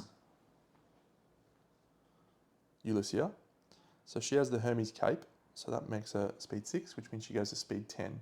So she is going to go 1, 2, 3, 4, 5, 6, 7, 8, 9, 10. Now, if we count the squares there, 1, 2, 3, 4. She's obviously miles away, miles away. So now we will be able to do our beautiful Skyseer, who is not knocked down, and she's going to go 1, 2, 3, 4, 5, 6, 7. Straight for the top. Go, Skyseer. Go, you champion. That's good.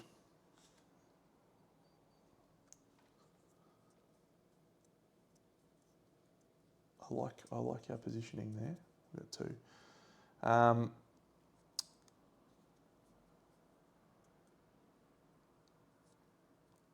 We have the Searing Pillar on Phyloctera.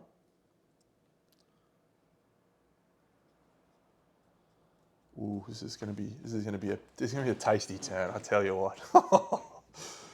We're going to get to use our new sword, the Searing Pillar.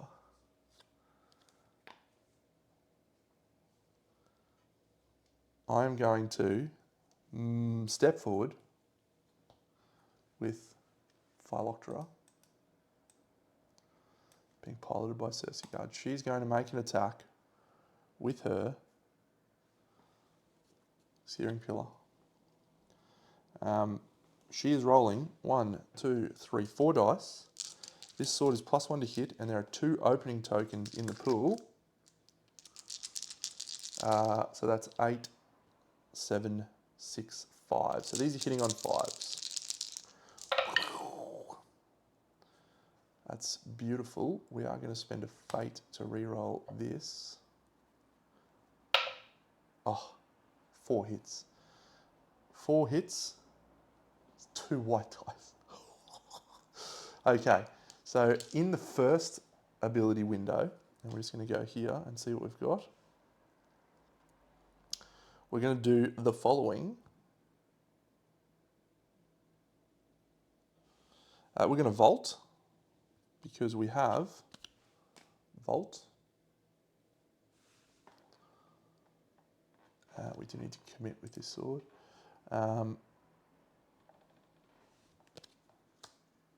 And so we'll vault to the back, like so.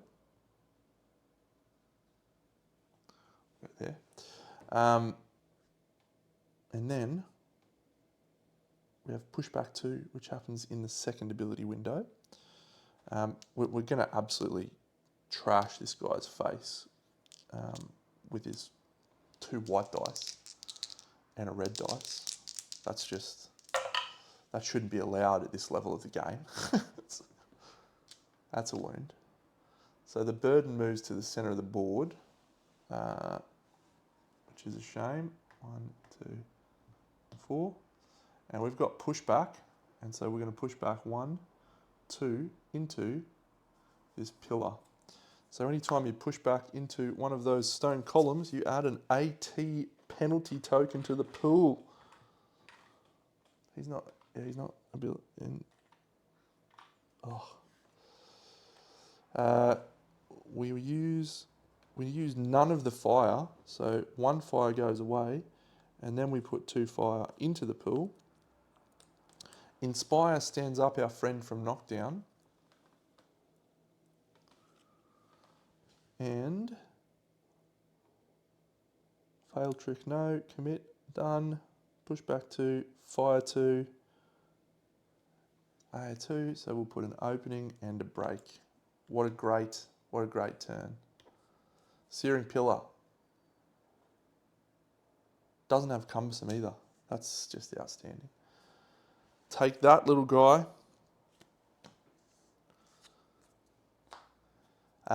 At this point, our little dude at the back is more than 10 spaces away, I think. 1, 2, 3, 4, 5, 6, 7, 8, 9, 10. Yep, but he's about to move anyway. He's -1 speed, but he's going to go 1, 2, 3, 4. And he's made it. Let's do an escalation, shall we?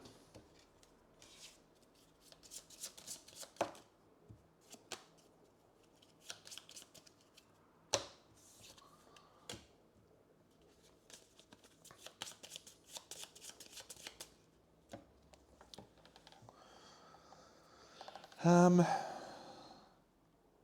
one else can make an attack. The Sky Seer is the furthest up. So let's see who our tubby friend, the Rolling Ball of Doom, is going to attack. And it is the furthest Titan in the highest column in range. It's the Sky Seer, unsurprisingly. Jump and attack. I'll just see what jump is. Does it mean he lands on him?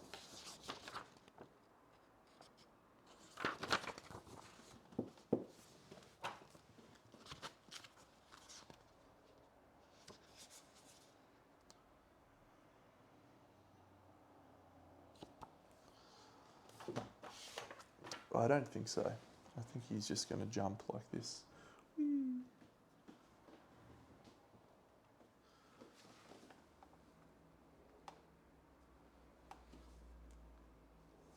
And so this is on the Sky Seer. Jump and attack 3 on an 8. 1, 2, 3. She's got the spiral shield. She blocks 1. Does she want to block it? No, she's got dodge. She probably will spend a fate to dodge. No, that's fine. 2 ambrosia tokens and 2 danger per hit. So that'll be 4 danger. We will use our Siren Cataphract armor to knock that down to 3 danger, which unfortunately is a major trauma draw. Marked for death, gain the priority target token. No, not Sisyphean. Each hit deals 2. Kick back 10.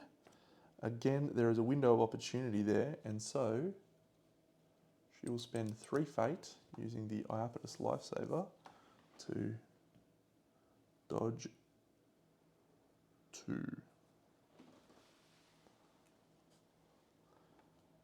So no kickback. Moonfall, bounce, done. End of Hope, perform signature. Do we want to move her straight back? Yeah, we're going to move her straight back like that. She's our best chance. So the signature is furthest Titan in the highest column, which means it will be Ulyssia. And Tubby's just going to roll straight to here. Now, at this point, we may actually, with her, use her Iapetus Lifesaver as well. Or her reflex, rather. Because I want to make her get Kit back down into this so she's not as far away. It's all happening, friends. It's all happening.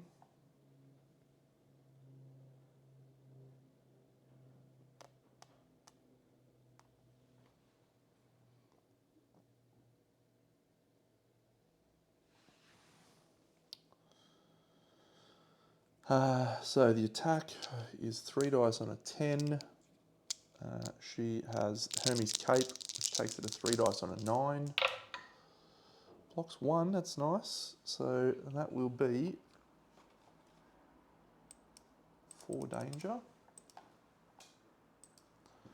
She will draw a major trauma, and it is another Fateful Paradox. Stop giving me paradoxes, guy. Stop it.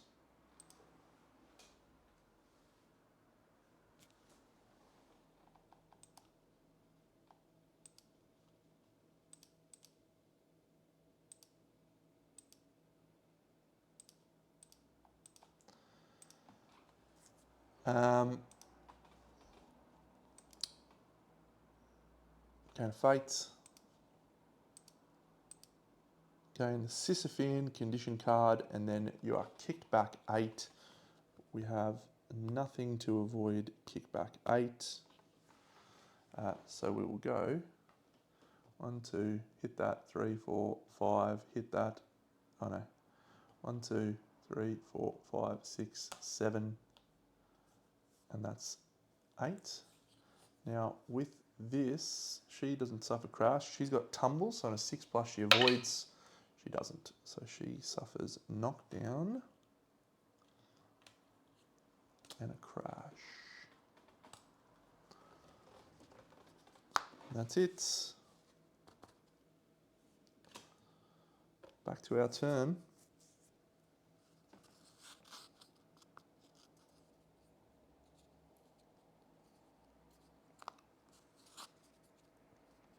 All right, well, we definitely, with the Exile's Garb, want to go and punch the guy in the face again.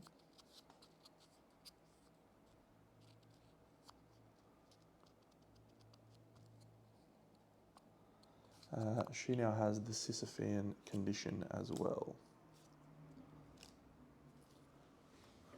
I'm just going to do this because I always forget to do this in this fight. It's a very exciting fight, like early on, because you're always just trying to think about where you can get pinballed around, how you can avoid it.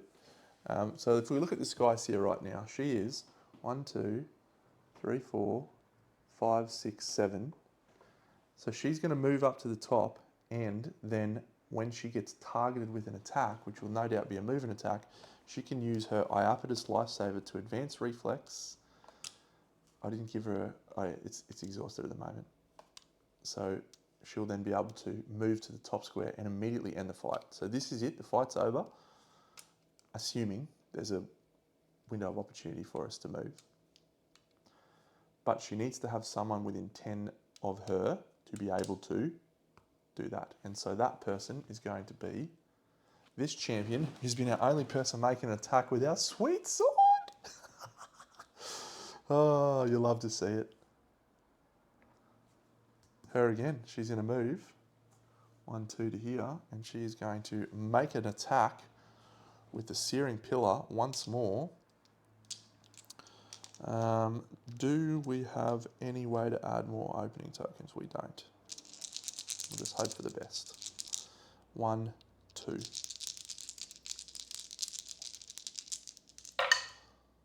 It's a crit chance. Oh my god.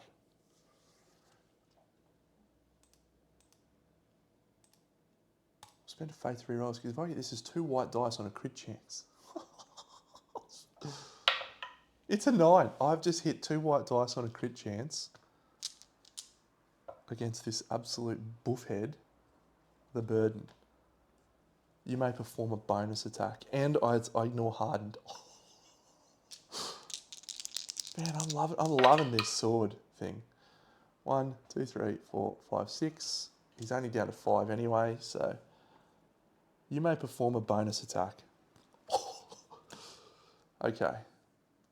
Let's go back to here because I've got a few things to do. So first of all, we've got Inspire.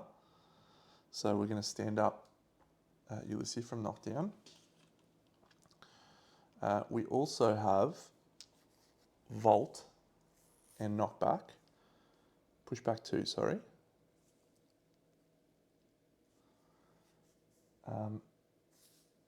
So we're going to gain Fire, Fire. It was 5. I think we keep 2 fire. So we gain 2 fire. It was a commit to attack with it. And at level 3, we're going to go opening, opening, break. That AT moves out of there. In the second ability window, she's going to push back once, and she's going to vault.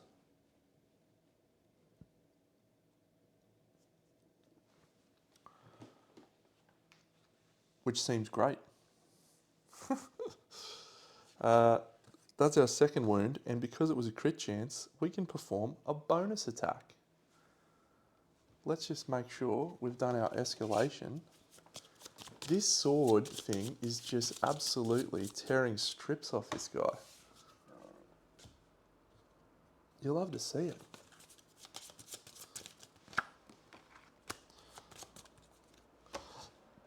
Let's have a bonus attack where there's no blind spot.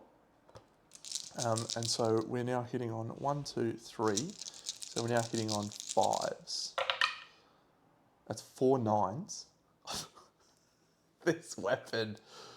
I hope there's like a attack response here. Oh my god, gain as many rage as there are tokens in the pool. That's not ideal. Wonder at what point that treat. 1, 2, 1, 2, 3, 4, 5, 6, 7. We are going to gain 7 rage and immediately have to draw a Kratos table. Still, it's going to be another wound, so actually that'll fuck my whole plan.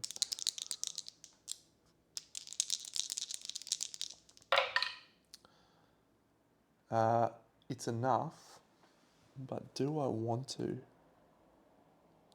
I don't think I can die from a Kratos draw. The first one anyway. That is that, gain that, gain that, that, and that. It's another wound. Gain as many rage as there is Kratos tokens in the pool. There's a lot. We go immediately to 9 rage, or 10 rage, which means we draw a Kratos card. These are fun. You don't get to do these often enough, I think. It's a little weakness of the game. We're going to do this one. Abandoned. You are fleeing. On your turn, you must use your move to move towards the closest board edge. It'll be the top. Great. It's her turn now, so she's not going to be running away at the end of the turn. I don't think anyone else can get into range. She's got no motivate. So, yeah, we'll just go here. Sky's here. 1, 2, 3, 4, 5, 6, 7. And this guy, 1, 2, 3, 4, 5, 5. And this chick, she has this, 1, 2, 3, 4, 5. Everyone's in range. The burden, assuming it attacks the person in the top column. Most Nemos nodes in range. That sucks. Well, it could be cast off anyway, actually. Oh, that's lucky. It's her anyway. Oh, that is lucky stuff. There's a window of opportunity. There's a move and attack. Spends 3 fate. Gets to the top. Immediately removed. Fight over. I'll double check that I've done that right, because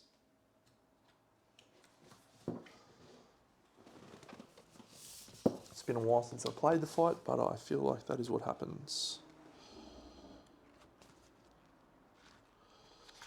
The burden.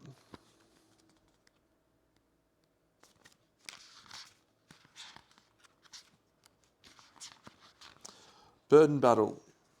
Victory. 1 Titan reaches the peak. May win as soon as 1 Titan reaches the peak. When this happens, you may proceed to reach the peak victory. That's it. That's it. Titans. More than 10 spaces. Everyone's still alive. Yup. Straight to rewards and penalties. That was good. That was well handled, Deno. Although that Kratos draw could have been a bit nerve-wracking. We gain an Argo knowledge for that, which is nice. And we add burden sighting, which we're nice. And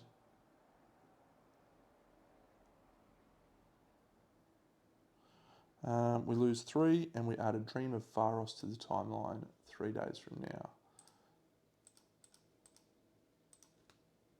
2 days from now. Pharos.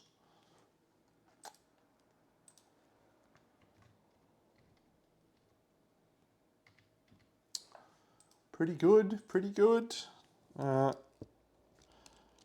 We gain 4 retractable mechanisms just from reaching the peak, and 2 relief shell fragments. Good, yes, good. And then we also gain these resources.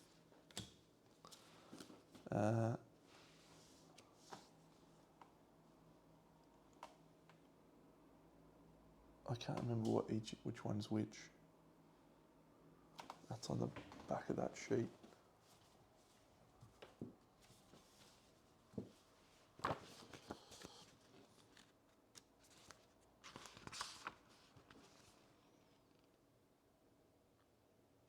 Yep. So those ones are retractable mechanisms. So we've got 4 more of them. 2 more of them.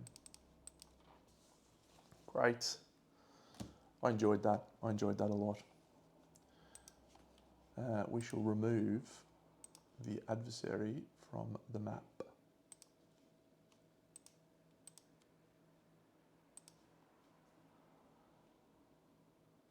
Alrighty. So I feel like we need to find one more lighthouse. Based on the positioning of these lighthouses, I'm going to guess somewhere up here. So we'll see if we can go find that lighthouse. And then, by then, we should be able to go into the past. We have an advancement step. We are going to take advanced transforming weapons. Bang. And we are going to look at what we've got available to us right now for our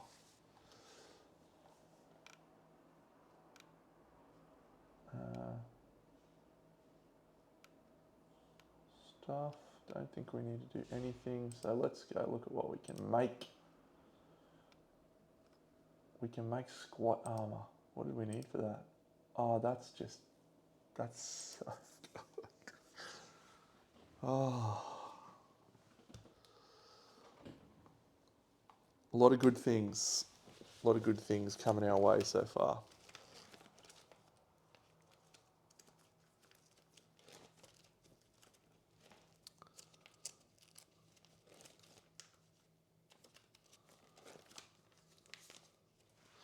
So I'll just show you the squat armor because it's really good. And it is ascended as well, which means we get to use it. We can reduce kickbacks by 1. You can lower ambrosia gain, and you get an extra speed at high danger, which is very, very nice. The face shield we couldn't make. The roll breakers we could make. Also ascended, you may reduce kickbacks, knockbacks, and pulls by 3. Pretty strong. The squat armor is tempting.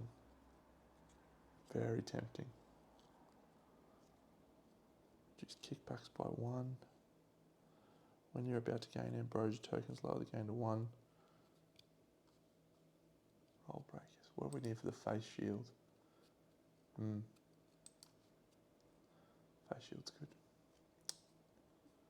Let's go and have a look at the advanced or Argo line transforming weapons. Advanced transforming weapons. We can make a sun axe, siren shell, and razor claw.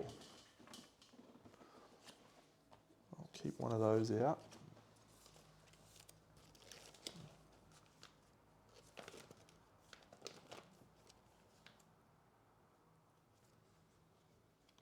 Sun axe. The sun axe is a transforming weapon. It has Heart Seeker. And it has Wound Trick, actually. That is an interesting option. It's only one-handed. I wouldn't mind a one-handed weapon. Wound Trick. Break 2, opening 1, reach. Huh. It tricks into a 2-handed weapon. Don't know that I'd do that. Break 2, opening 1, reach 2. Reach 2 is nice. +2 to hit, 2 blacks and a break is very tidy. That's 2 blacks and a red, so that's 4 dice. If you hit twice. Heartseek is so good too. And it doesn't exhaust to Heartseek either. That's tempting. If we can load up on some tokens, that could be very good.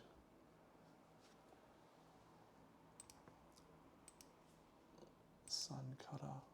Oh, we're only 1 Daedalus Machina away from that. anything else we want? I think we definitely want an ice elixir to stop bleeding tokens. What about some of these bad boys from the temporal support equipment? Paradox guard, paradox scanner. All right, friends, at this point, we're going to finish up the episode. It's been an awesome turn. We'll go through the story step. I'll just read the inwards Odyssey knowledge and see if that benefits us in any way.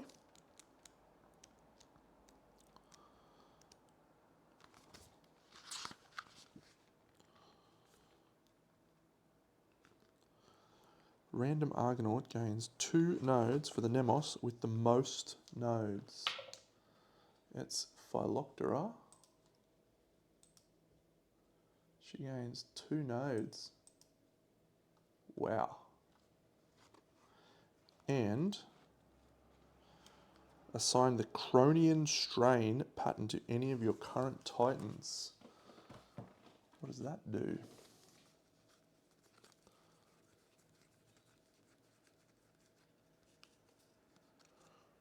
Ooh. Ooh. That's an interesting one.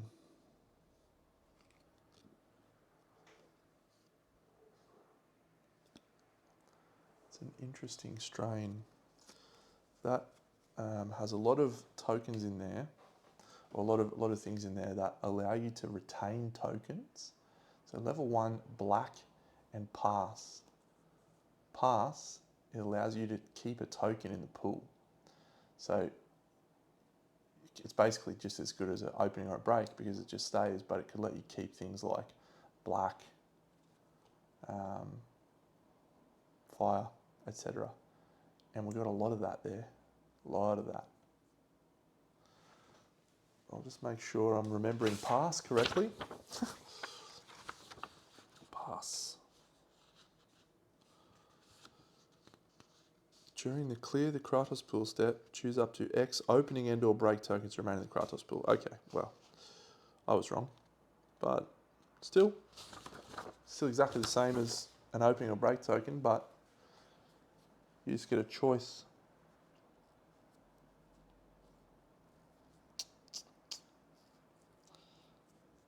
And +1 speed at Rage 7 seems very nice indeed. We will just make someone the Cronian strain, I think. We'll go with Solon. Yeah, why not? We'll make our